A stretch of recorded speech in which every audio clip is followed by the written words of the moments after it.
Assalamualaikum warahmatullahi wabarakatuh. Bersua kembali bersama kami dalam kisah perjalanan misteri. Bagi sahabat semua yang belum mengklik tombol subscribe, silakan klik tombol subscribe-nya. Dan jangan lupa nyalakan loncengnya demi kemajuan channel kita ini. Oke, tanpa berlama-lama lagi, kita langsung saja ke dalam kisahnya. Kisah kali ini admin beri judul Golek Kencono. Waktu menunjukkan pukul 1 malam. Narto terbangun dari tidurnya dengan nafas yang terengah-engah. Lalu dia bangun dari tempat tidurnya dan berjalan ke belakang untuk mengambil segelas air putih. Setelah minum, dia lalu menyulut sebatang rokok sambil duduk di serambi rumah kosnya tersebut. Sambil menghisap rokoknya dalam-dalam, dia memikirkan akan mimpinya yang baru aja dialaminya. Setelah menghabiskan 2 batang rokok, ternyata dia masih bingung dan belum menemukan jawaban akan mimpinya barusan. Karena dia mulai mengantuk, maka diputuskanlah untuk melanjutkan tidur kembali. Pagi harinya Narto berangkat kerja seperti biasanya, yaitu berjualan mainan anak-anak di pasar Botomulyo. Seharian ini jualan Narto sepi dari pembeli. Yang biasanya dia tiap harinya bisa menjual minimal 10-15 buah mainan.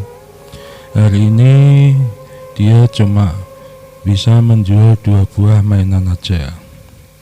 Sambil bersandar di dinding kiosnya, dia melamunkan perihal mimpinya semalam. Tiba-tiba lamunan dia biar ketika ada seseorang memanggil namanya. "Woi, kenapa melamun aja lo? Lagi sepi ya daganganmu?" tanya Dodi agak berteriak. "Asam tenan kowe dik, kakak kaget inyong kiye," jawab Narto sambil cemberut. "Lagian lo jualan malah ngelamun, kesambet setan pasar lo," ejek Dodi sahabatnya itu. "Ben wae lah, asalkan setan wayu lan semok ora apa-apalah, hehehe," jawab Narto terkekeh. "Lo mikirin apaan sob, kok tumben ambek ngelamun kayak gitu?" tanya Dodi penasaran. "Masalah dagangan sepi kan biasa toh. Orang jualan emang kadang rame juga kadang sepi," terang Dodi. "Inyong wis biasa lah, sepi wong tuku. Sing dadi pikiran inyong ora masalah kuwi sob. Inyong kepikiran masalah ngimpi. Gek bengi," terang Narto. "Mimpi apaan lo? Mimpi basah yo? Anjir, dah bangkotan baru mimpi basah. Emang lo dulu kemana aja?" ejek Dodi sok tahu. "Orang mimpi basah sob, inyong semalam ditemui seorang kakek dan dia ngasih sesuatu neng inyong. Begitu tak buka kok isinya patung cilik sekomas, bar kuwi inyong tangi," terang Narto. Wah, itu menurut ramalan tafsir mimpi, nomornya ntar yang keluar 77 sob. Lumayan tuh, lu tembak kalau nembus bisa untuk nambah-nambah pemasukan sob, jawab Dodi serius. "Anjir kowe, emang inyong biasa tuku nomor apa? Inyong kuwi wong apik-apik lah, ora tahu tuku kaya ngono kuwi sob," jereng Narto protes. "Yah barangkali itu salah satu rezeki sob," ejek Dodi. "Terus yang jadi pikiran apaan sob?" tanya Dodi penasaran lagi. "Sing jadi pikirannya inyong, ngimpi kuwi jelas banget. Lan inyong ya krasa ning tangan kok pas kakek kuwi ngenai barang kuwi," jelas Narto. "Inyong bingung kira-kira apa ya arti ngimpi kuwi," jawab Narto sambil menggaruk kepalanya yang tidak gatal itu. "Gini aja sob, ntar malam lo gue ajak ke tempat paman gua. Ntar dia bisa kok nerangin masalah mimpimu itu. Dia seorang spiritual gitulah profesinya. Bahkan tamunya lumayan banyak loh," terang Dodi sok menenangkan sahabatnya yang lagi bingung itu. Tenane sob, orang ngedabus loh. Awas bae kowe yen ngapusi Inyong, ancam Narto. Beneran, ntar malam lo gua samperin di tempat kos lu jam 8 malam. Ntar kita sama-sama ke tempat paman gua, ajak Dodi. Ya wis lah, mengko bengi tak tunggu kowe jam 8, tapi awas bae yang ngapusi, tak sunati maneh kowe, ancam Narto serius. Singkat cerita, waktu sudah menunjukkan pukul 3 sore. Suasana pasar sudah mulai sepi. Narto mulai siap-siap menutup kiosnya. Setelah selesai menutup kios, Narto langsung pulang ke kosnya. Sesampainya di kos, dia langsung mandi dan istirahat di atas tempat tidur. Tidak terasa Narto tertidur dan bermimpi ditemui sama sosok kakek misterius itu lagi. Dalam mimpinya ini dia ditanya sama kakek tersebut, apakah dia mau apa kagak dinikahkan sama anaknya. Belum sempat Narto menjawab pertanyaan dari kakek misterius ini, dia terbangun dari tidurnya karena mendengar bunyi ketukan pintu kamar yang diketuk sangat kencang oleh Dodi. Begitu bangun, dia langsung berjalan ke arah pintu untuk membukakan pintu sahabat brengseknya itu. Anjir, lame amet lo, buka pintunya, tidur ya? Tanya Dodi protes. Iya sob, Inyong keturun kie, malah Inyong ngimpi maneh ketemu kakek misterius itu lagi, terang Narto. Udah, ntar aja lo cerita ame paman gua. Ayo kita berangkat sekarang biar kagak kemalaman sob, ajak Dodi. Ya wes Inyong siap-siap disit yo, jawab Narto sambil ganti baju. Setelah selesai ganti baju, lalu mereka berdua berboncengan motor menuju ke rumah paman Dodi. Sekitaran 45 menitan, akhirnya mereka berdua sampai juga di halaman rumah paman Dodi tersebut. Terlihat di ruang tamu rumah paman Dodi masih ada 2 orang tamu. Sambil nunggu tamu itu selesai, mereka berdua duduk di bali-bali depan rumah paman Dodi tersebut. Ngomong-ngomong siapa ki yo jenenge pamanmu kuwi sob, tanya Narto sambil nyulut sebatang rokok. Iya gue lupa sob, kagak nyebutin namanya. Sebut aja dia Mbah Gito gitu sob, terang Dodi. Mosok isi nom kok diundang si Mbah piye? Tanya Narto penasaran. Namanya Paman Sugito, tapi emang orang-orang biasa manggil dia Mbah Gito gitu sob, terang Dodi sok tahu. Oh ngono kuwi to, jawab Narto sambil manggut-manggut. Tidak begitu lama, tamu dari Mbah Gito pamitan pulang. Lalu mereka berdua masuk ke rumah Mbah Gito. Assalamualaikum paman, salam Dodi sambil masuk dan menyalami pamannya itu. Sama siapa lo kesini? Tanya Mbah Gito. Ini paman, saya ngajak teman dari Brebes, Narto namanya, jawab Dodi.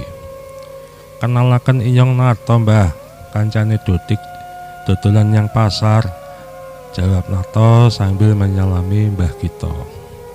Yaudah kalian duduk dulu, Mbah akan ke belakang sebentar buat kopi biar enak ngobrolnya, pinta Mbah Narto sambil berlalu ke belakang.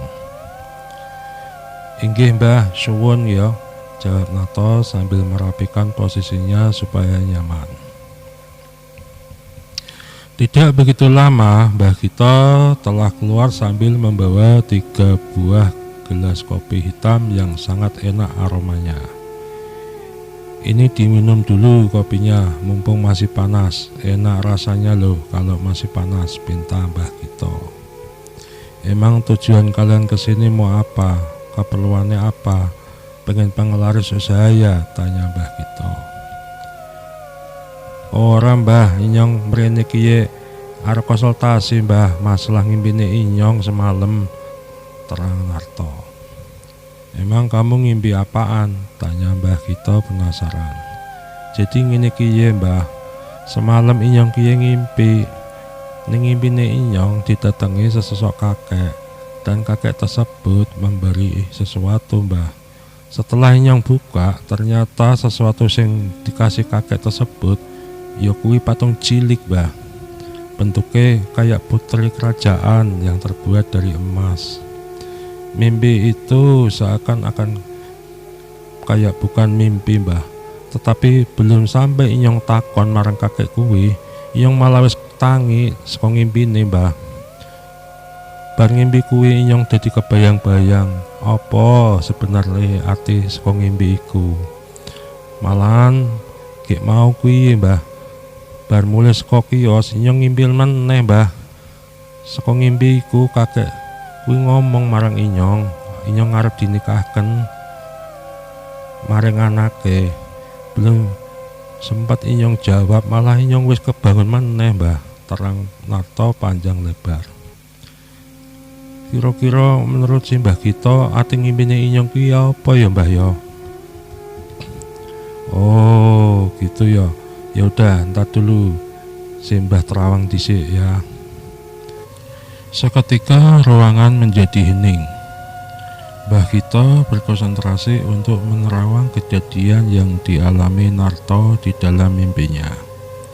Sekitaran 15 menitan lalu tercium bau wangi melati yang sangatlah segar yang dibarengi hembusan angin dari arah luar ruangan. Tidak begitu lama Mbah kita tampak seperti berbincang dengan seseorang, tapi tidak terlihat siapa sosok dari lawan bicaranya itu.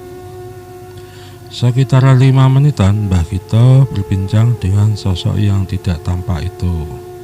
Baru setelah selesai Mbah kita membuka obrolan lagi. Udah jelas sekarang akan arti dari mimpimu itu Nak. Sebelum Mbah menerangkan akan arti mimpimu itu, apakah kamu sudah siap untuk mendengarkannya? Pinta Mbah kita. Inyong siap Mbah. Jadi arti dari mimpimu itu begini Nak. Kamu itu disukai oleh sosok jin perempuan yang parasnya cantik.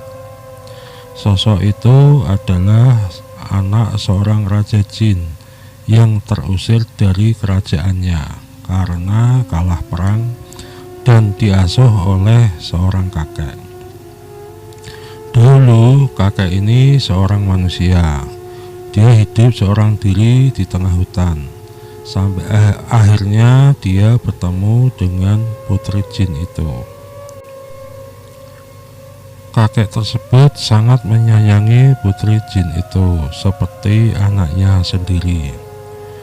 Begitu besar rasa sayangnya kakek tersebut sampai akhirnya pas dia meninggal dunia, korinnya pun masih mengikuti dan menjaga sosok putri jin itu di alamnya. Kakek itulah yang menemuimu dalam mimpimu itu. Dia kepengen menjodohkan putrinya dengan dirimu, terang Mbah kita panjang lebar. Maksudnya kawin gitu Mbah? Inyong kan manusia, masa bisa kawin sama jin Mbah? Tanya Narto kebingungan. Bisa Nak, bisa aja kalau kamu mau menikahinya. Apa cantik Mbah putri jin itu? Terus besok Inyong priwe ya, bisa kawin marang wadon menungso apa ora Mbah? Tanya Narto kebingungan lagi. Udah sob, sikat aja. Lu lumayan bisa bantu usaha lu di pasar biar laris, sela Dodik dengan entengnya. Kampret kowe Dik, wis meneng bae disit. Aja ganggu obrolane Inyong, jawab Narto kesel. Oke sob, gitu aja lu ngegas ah. Silakan dilanjut, gua mau tiduran aja di bali-bali luar itu. Lanjut Dodik bangkit dari duduknya dan berjalan keluar menuju bali-bali depan rumah untuk rebahan. Terus priwe Mbah kelanjutannya? Tanya Narto penasaran. Gini Nak, kalau kamu mau nikah sama putri jin itu, nanti masalah urusan perekonomian akan dibantu oleh istri jinmu itu. Bukan cuma masalah perekonomian aja, bahkan urusan ranjang pun kamu akan terpuaskan. Tidak beda kayak kamu punya istri dari bangsa manusia.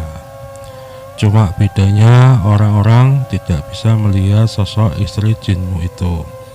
Cuma kamu aja yang bisa melihatnya, menyentuhnya, dan bicara sama istrimu itu. Kira-kira sekarang apakah kamu punya pacar atau calon istri yang sudah ada atau belum nak? Tanya Mbah Gito.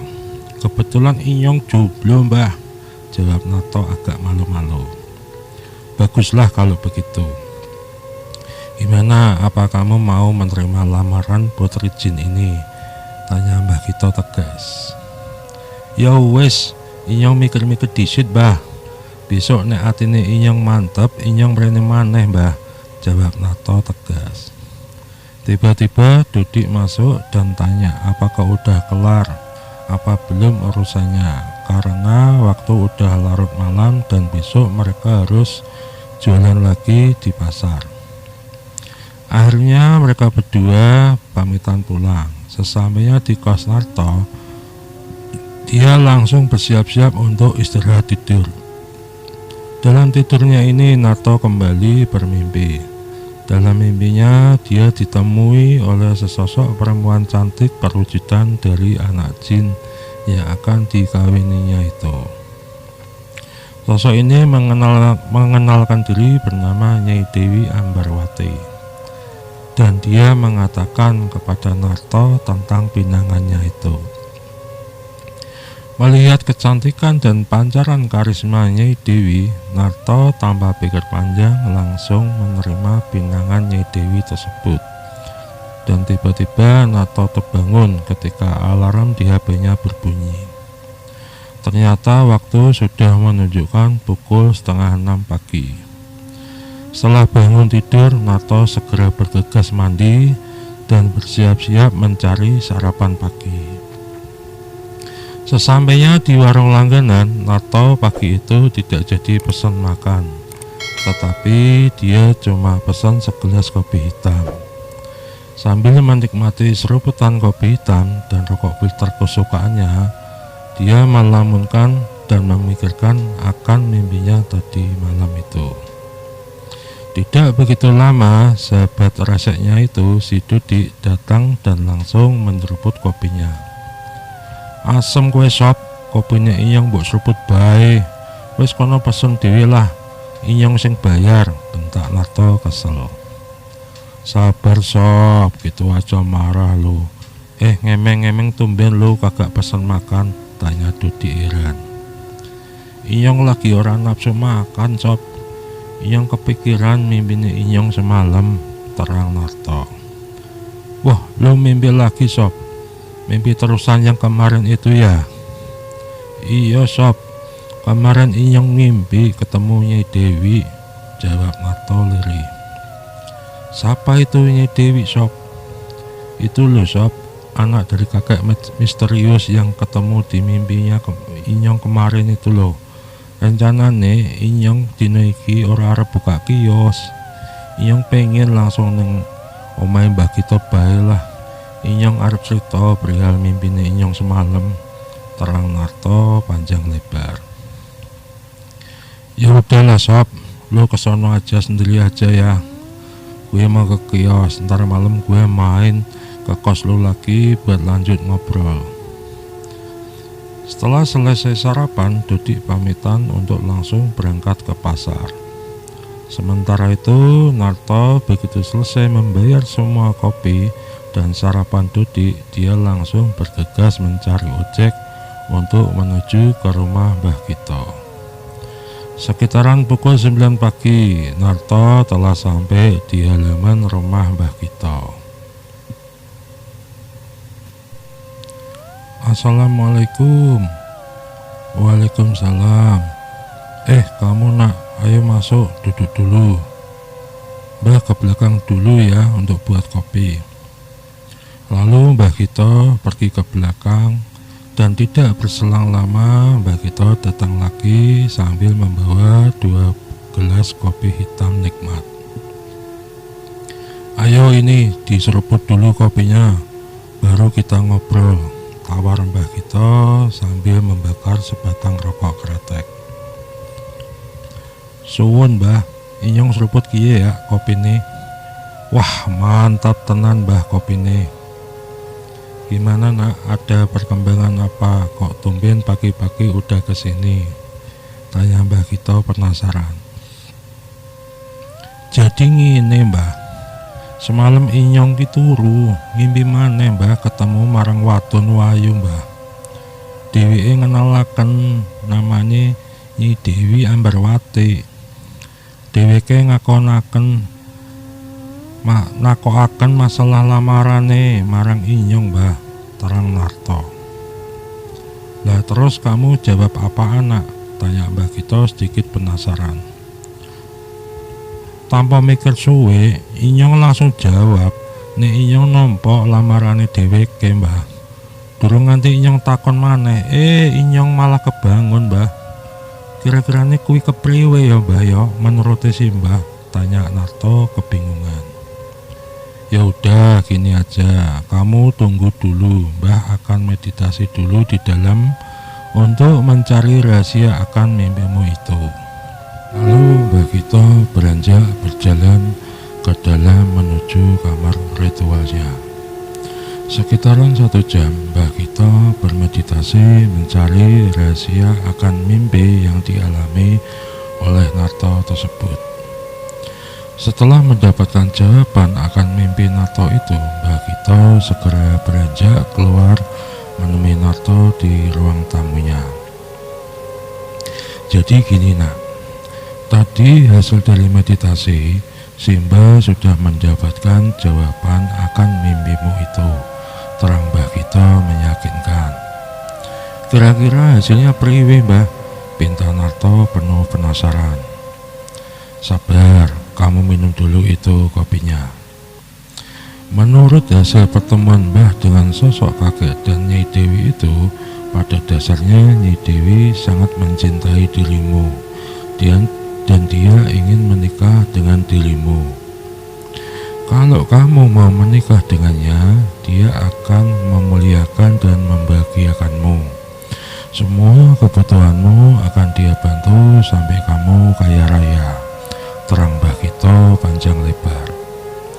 Itu mengkoni apaan resiko nih Mbah marang inyong, kayak tumbal misalnya. Masalah tumbal tidak ada, ini bukan pesugihan nak. Kalau Mbah sebut ini itu pulung atau keberuntunganmu. Sebab yang kepingin itu dia, dan dia akan mendampingimu sampai akhir hayatnya. Permintaan dia cuma satu, yaitu dia tidak mau kamu duakan. Jadi kesimpulannya, kamu akan membujang seumur hidup. Kamu dilarang nikah sama perempuan dari bangsa manusia. Gimana? Apakah kamu sanggup dan mau? Tantang Mbah Gito dengan jelas. Berarti inyong ora bakal duwe anak Mbah? Tanya Narto kebingungan. Kamu bakal punya anak dari dia nak, tapi yaitu anakmu yang bisa melihat dan menyentuh cuma dirimu aja. Orang lain tidak akan bisa. Ya udah, kamu pikirkan dulu masa-masa, jangan buru-buru mengambil keputusan, terang Mbah Gito panjang lebar. Tapi inyong wis mantep Mbah, inyong maulah kawin sama dia Mbah, jawab Narto tegas. Serius ini keputusanmu? Apa enggak dipikir-pikir dulu? Sebab nantinya kamu enggak bisa nikah sama perempuan manusia loh, alias kamu bakal menjomblo seumur hidup. Jangan sampai kamu menyesal di kemudian hari nanti, terang Mbah Gito lagi. Inyong serius Mbah, yakin inyong serius? Ya udah, kalau kamu memang serius, nanti Mbah yang akan menikahkanmu. Oh iya, weton kelahiranmu apa nak? Weton inyong sosok kliwon Mbah. Hehehehe, pantasan kamu disukai bangsa jin, jawab Mbah Gito terkekeh. Emangnya kenapa Mbah? kok disenangi bangsa jin? Tanya Narto kebingungan. Salsa Kliwon itu anggoro kasih. Orang yang wetonnya Selasa Kliwon auranya menarik bangsa jin. Ya udah, minggu depan kebetulan jatuh Selasa Kliwon. Nanti kamu kesini dan pas jam 12 malam nanti kamu akan Mbah nikahkan dengan Nyai Dewi pujaanmu itu. Masalah persyaratan nanti Mbah aja yang menyiapkan. Terang Mbah Gito panjang lebar. Ya wis Mbah, inyong pamitan disit yo. Nanti malam Selasa Kliwon inyong mrene maneh. Setelah berpamitan, lalu Narto segera pulang dan menuju ke warung langganan untuk membeli makan siang sebab tadi pagi dia belum sempat sarapan. Setelah makan siang, Narto bergegas pulang ke kosnya. Sesampainya di kos, dia langsung istirahat tidur. Dalam tidurnya, dia bermimpi ketemu sama sosok kakek misterius lagi. Kakek tersebut tersenyum dan berterima kasih kepada Narto karena dia sudah mau menikahi anaknya. Kakek tersebut memberikan sebuah kotak kecil yang terbuat dari kayu dan berwarna hitam. Setelah menerima kotak tersebut, Narto terbangun dari tidurnya. Dan setelah terbangun, Narto sangatlah kaget karena ternyata di sebelah bantal tempat tidurnya terdapat sebuah kotak kecil yang seperti terlihat dalam mimpinya.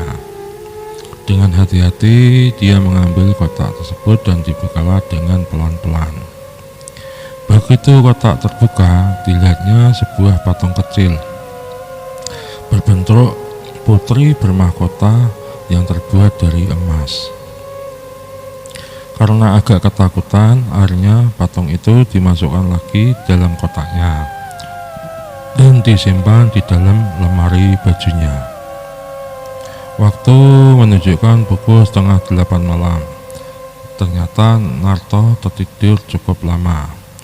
Lalu dia bergegas untuk mandi dan bersiap mencari makan malam. Selesai mandi, Narto keluar untuk mencari makan malam. Belum sampai di warung tujuan, dia bertemu dengan sahabat brengseknya itu. Sob, lu mau kemana? Nyong mau beli makan, Sob, jawab Narto. Yaudah, ayo bareng aja, ntar gua yang bayarin. Sebagai gantinya tadi pagi, ajak Dodi agak memaksa. Lalu mereka berdua berboncengan menuju ke warung pecel lele langganan Dodi. Sesampainya di warung, mereka segera memesan 2 porsi pecel lele. Setelah selesai makan, lalu mereka lanjut pulang ke kos Narto.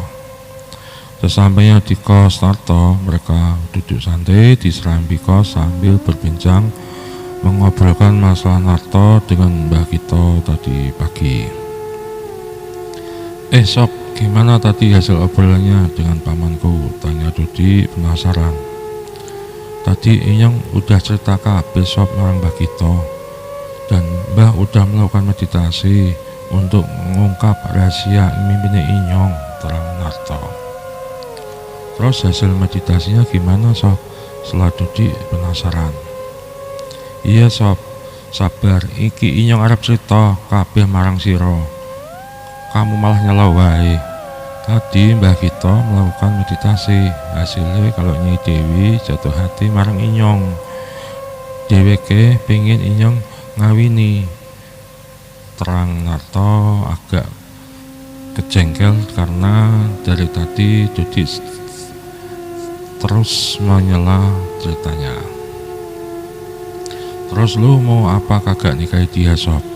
Awalnya inyong ragu, sebab mengkone inyong ora bisa kawin marang wadon manungsa nek inyong kawin marang Nyai Dewi. Tapi inyong pikir-pikir, ora apalah asalkan ora ana tombal-tombalan. Masalahnya inyong wis suwe ora tau dadian karo wadon sing inyong sir selama iki Sob. Makane inyong mantep lah kawin karo Nyai Dewi Asalkan inyong dicukupi lan dibantu kebutuhane, terang Narto serius. Berarti lo jomblo akut ya bro? Alah, jomblo seumur hidup, hehehe, ejek Dodi sambil terkekeh. Ya ora apa-apalah inyong jomblo, asalkan inyong sugih sob. Mengkone awakmu inyong bantulah masalah modal usaha yen inyong wis sugih.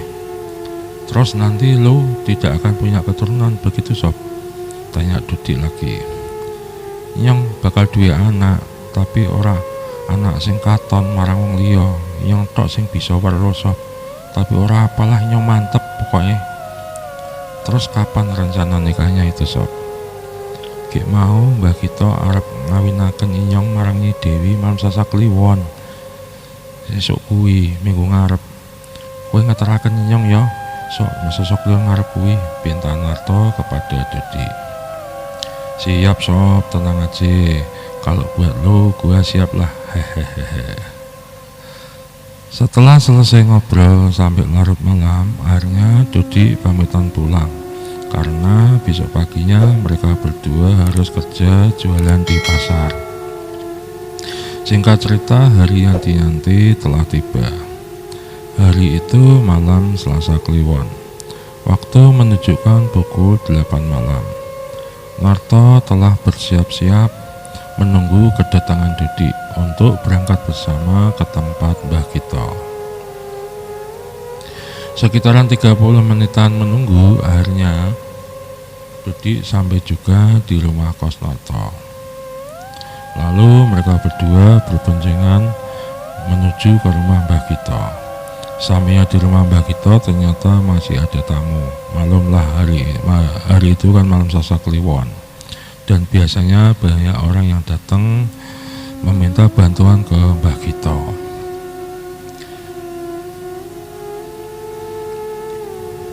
Tepat pukul 11 malam, semua tamu Mbah Gito telah pulang. Lalu mereka berdua masuk dan duduk di ruang tamu. Ayo sini, masuk, duduk dulu. Mbah akan ke belakang sebentar ya, pinta Mbah Gito kepada mereka berdua. Sob, lo emang benar-benar mantep dan siap nikah sama Nyi Dewi? Tanya Dodi kepada Narto. Nyong wis siap lahir batin sob, apapun yang terjadi bakal inyong tompo. Sing penting inyong bisa ngerubah uripe inyong supaya bisa luwih apik, jawab Narto tegas. Tidak begitu lama Mbah Gito telah keluar sambil membawa 2 gelas kopi hitam seperti biasanya. Ayo kalian minum dulu ini kopinya biar ngobrolnya enak, pinta Mbah Gito kepada mereka. Lalu Narto dan Dodi segera menyeruput kopinya dan membakar 1 batang rokok. Sambil duduk santai, akhirnya Narto membuka pembicaraan. Sepulang dari sini kemarin, inyong mimpi maneh mbah. Ning ngimpine inyong ditemui kakek misterius kuwi mbah. Sang kakek ngomong marang inyong ngucapaken matur suwun nek inyong gelem ngawini anake Nyi Dewi kuwi mbah. Terus dheweke ngasih barang kotak cilik sing isine golekan saka emas mbah. Bar kuwi inyong tangi. Dan sing mare inyong kaget begitu tangi inyong nemu kotak cilik kuwi mbah. Yang sebelah bantalnya inyong le turu kuwi lan bentukannya persis kayak ning ngimpi, sambil merogoh kotak kayu yang dikantonginya dari tadi dan menunjukkan kepada Mbah Gito.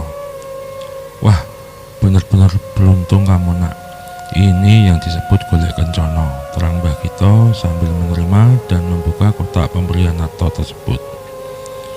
Oh, iki toh sing disebut golek kencono mbah, tanya Narto penasaran. Ya benar, inilah yang disebut pusaka golek kencono. Banyak orang pada berburu mencari pusaka ini. Kamu manusia yang sangat beruntung nak. Tidak perlu mencari, malahan datang sendiri, jawab Mbah Gito menerangkan.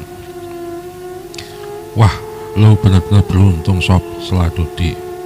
Terus inyong kudu kepriwe mbah, tanya Narto kebingungan. Ya udah, rencana pernikahan kamu semakin bagus. itu patung Golek Kencana sebagai cindera mata. Kalau di bangsa kita, ibarat itu sebagai gantinya foto dari calon istrimu itu. Kamu simpen baik-baik aja patung itu. Gimana, udah siap menikah malam ini? Tanya Mbah Gito meyakinkan lagi. Nyong siap bah, lahir batin nyong siap pokoknya, jawab Narto sangat tegas. Kamu siap-siap dulu sekarang, mandi besar lalu pakai pakaian yang sudah Mbah siapkan, dan kita akan mulai ijab kabulnya. Karena waktu sudah menunjukkan tepat pukul 12 malam, Narto segera mandi besar dan berganti pakaian yang sudah disiapkan oleh Mbah Gito. Setelah siap, Narto diajak masuk ke dalam kamar tempat meditasi Mbah Gito. Akhirnya setelah 1 jam selesai juga acara ijab kabul Narto dengan Nyai Dewi. Semenjak diijab kabul, Narto sudah bisa melihat dan memegang sosok Nyai Dewi, istri jinnya itu. Begitu melihat sosok Nyai Dewi yang ternyata sangatlah cantik jelita, bahkan lebih cantik dibanding di saat menemuinya di dalam mimpi, Narto kepingin buru-buru pulang untuk melaksanakan hajat malam pertamanya itu. Tetapi dia dilarang pulang dulu oleh Mbah Gito. Mbah Gito menyarankan kalau sebelum melaksanakan hajat malam pertamanya nanti, Narto diminta dulu puasa 3 hari berturut-turut demi mendapatkan restu dari langit. Mendengar peringatan dari Mbah Gito, Narto agak kecewa, tetapi dia juga memakluminya. Ini semua juga demi kebaikan dia juga. Akhirnya setelah selesai semua, dia dan Dudik pamitan pulang untuk beristirahat. Esok harinya Narto mulai menjalankan puasanya. Dia berpuasa selama 3 hari. Dia dan di hari terakhir puasanya tepat jatuh malam Jumat. Malam harinya Narto mulai gelisah menunggu kedatangan istrinya itu. Kelamaan nunggu, akhirnya Narto tertidur juga. Baru aja dia terlelap tidur, di pipinya terasa dingin dan dia terbangun dari tidurnya. Narto terkaget karena di depan mukanya telah ada Sang Dewi, istri yang ditunggunya tadi. Tanpa berpikir panjang, akhirnya Narto segera melaksanakan hajat malam pertamanya yang tertunda selama 3 hari ini.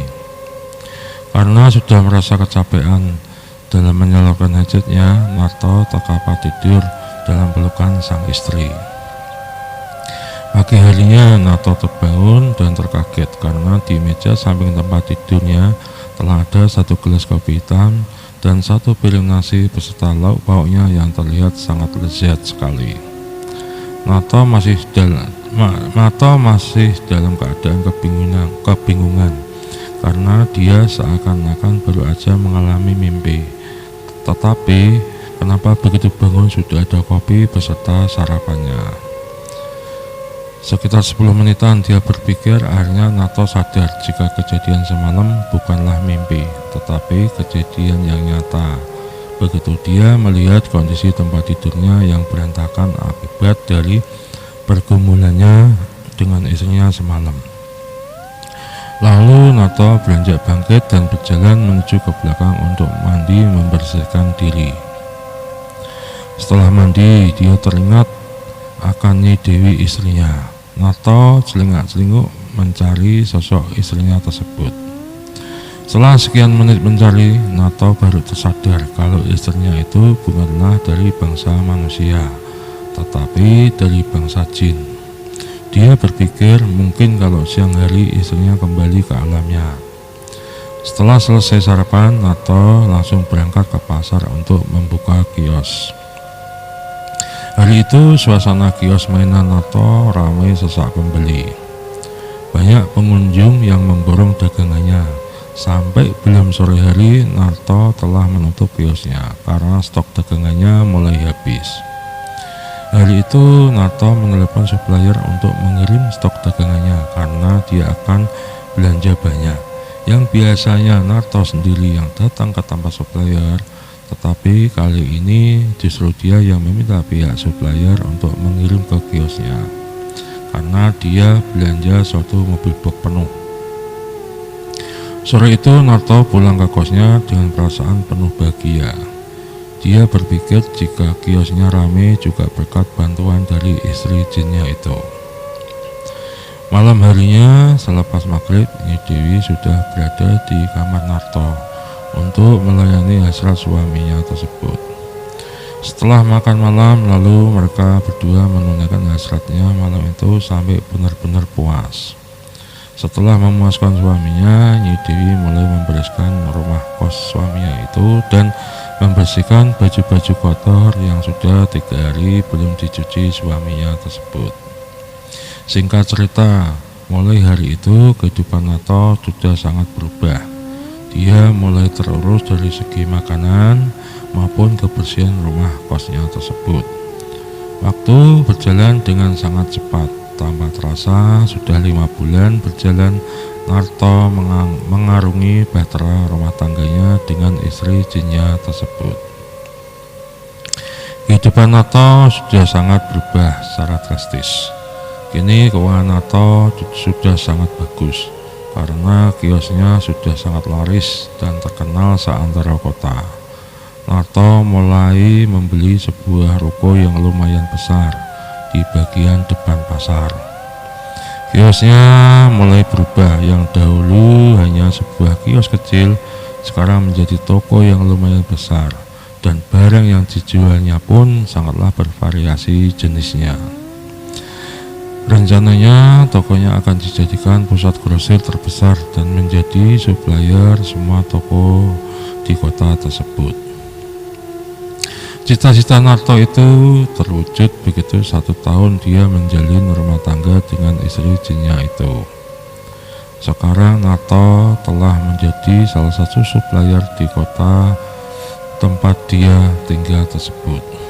Meskipun dia telah sangat sukses dalam sekejap, Narto tetap menjadi pribadi yang ramah dan tidak sombong. Janji dia untuk membantu sahabatnya Dodi dalam hal permodalan tetap dia laksanakan demi membesarkan kiosnya sahabatnya tersebut. Bahkan tiap bulannya dia juga sering berbagi mainan kepada anak-anak yatim dan anak-anak di panti asuhan. Selain itu, dia juga menjadi donatur tetap di beberapa panti asuhan, dan dia juga sering membagikan sembako bagi mereka yang tidak mampu. Setelah berhasil membesarkan tokonya, baru dia mulai memikirkan membeli sebuah tanah yang nantinya akan didirikan sebuah rumah mewah untuk Narto tinggal. Memasuki akhir perjalanan tahun kedua rumah tangganya, Narto telah mampu memiliki sebuah rumah mewah sesuai idamannya. Setelah semua cita-cita dan keinginannya terwujud, Narto mulai merasa ada yang kurang dari hidupnya. Narto mulai kesepian karena dia tidak punya istri dari bangsa manusia, yang notabene dia tidak punya anak kandung. Dari hari ke hari, Narto mulai sangat gelisah, sampai akhirnya dia jatuh sakit. Melihat suaminya gelisah dan sampai sakit, istrinya sangatlah bersedih. Nyi Dewi tidak tega melihat keadaan suaminya, sampai akhirnya dia menyuruh Narto untuk mengangkat anak dan diajak tinggal bersama dalam rumah mewahnya tersebut. Mendengar ide dari istrinya tersebut, Narto sangatlah senang karena dia tidak akan kesepian lagi. Meskipun tidak mempunyai anak kandung, tapi dia masih bisa mempunyai anak angkat sebagai gantinya. Cobaan mulai datang. Di tahun kelima usia pernikahannya, ada salah satu rival bisnisnya yang berbuat curang. Kiriman barang dagangan Narto mulai ada yang menyabotase, tetapi Narto tidak begitu khawatir. karena dengan sangat mudah dia mengetahui siapa pelaku sabotase berkat bantuan istri jinnya itu. Tetapi gangguan tidak selesai di sini. Rival bisnisnya mulai melakukan kejahatan mistis karena secara fisik tidak berhasil mengganggu usaha Narto. Rivalnya mulai mencari salah satu dukun yang ampuh dari Pulau Dewata. Berkat bantuan dukun tersebut, rival bisnisnya bisa menjebak dan memenjarakan Nyai Dewi hingga dia tidak bisa membantu Narto lagi. Karena istri jinnya itu disandra, hingga rivalnya sangatlah mudah untuk menyabotase bisnis Narto. Dan memasuki tahun ke-6 terjadi kebakaran hebat di pasar, toko, serta gudang, dan semua dagangan Narto habis terbakar. Bahkan musibah ini tidak selesai di sini. Narto masih mendapatkan cobaan lagi berupa 2 unit mobil sebagai armada angkutan pengiriman barang dagangannya bertabrakan di dalam tol di saat selesai mengirim barang ke langganannya. Seakan-akan musibah datang secara bertubi-tubi. Kala itu Narto cuma bisa pasrah. Mental dia down mendapati musibah beruntun ini. Dia sangatlah bersedih karena di saat musibah datang, istrinya yang selama ini mendampinginya juga ikutan menghilang. Sampai akhirnya dia teringat akan Mbah Gito yang dulu menikahkannya dengan sosok Nyai Dewi. Setelah merenung, akhirnya dia memutuskan untuk menemui Mbah Gito untuk meminta bantuannya. Tetapi dia alangkah terkagetnya karena begitu sampai di rumah Mbah Gito, ternyata di sana sudah banyak orang berkumpul dan terdapat sebuah bendera kuning sebagai tanda bahwa pemilik rumah sedang berduka karena kematian. Setelah mengobrol sama salah satu orang yang ada di sana, dia baru tahu jika yang meninggal waktu itu adalah Mbah Gito. Terkagetlah Narto mendengar kabar jika yang meninggal dunia itu adalah Mbah Gito. Tubuh Narto langsung lemas dan dia cuma bisa bersandar di salah satu kursi pelayat itu. Setelah selesai upacara pemakaman Mbah Gito, Narto segera bergegas pulang. Di rumah Narto bersedih karena dia bingung harus minta tolong ke siapa lagi supaya dia bisa bangkit lagi usahanya. Sebab dia merasa sangat bersedih jika dia tidak dapat membiayai lagi beberapa anak yatim yang diasuhnya selama ini. Akhirnya dengan berat hati dia memutuskan untuk menjual salah satu tanah yang rencananya mau dibangun sebuah rumah yatim piatu demi mendapatkan modal berdagang lagi dan untuk menghidupi beberapa anak asuhnya.